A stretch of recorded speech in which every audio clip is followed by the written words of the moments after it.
Hello,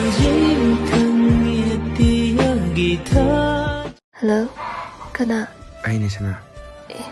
Yambo, kaygina nangna ngahangai phone ang udum thammiduba. Ai kyang wai khangbra? Nang dumai dawraga. Sana, nang ibude lahan lawgana.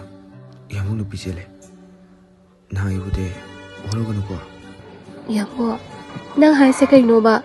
Yambo, ai nang alapna ba ngamui. Ai ngamui yambo.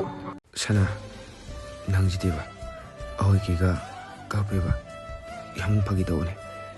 Ngarangda mai laktabai opda kibaneba. Kaygino ba? Nang na aise sungka phalise.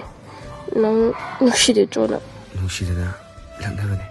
Sana, sawanaba. Ai lanjare. Ai ni sauni. Nushide cho. Nushide aise ni. Nang achibanda nushide harabaso. Nangi thamojunade yamu nushi hari. Nangjai.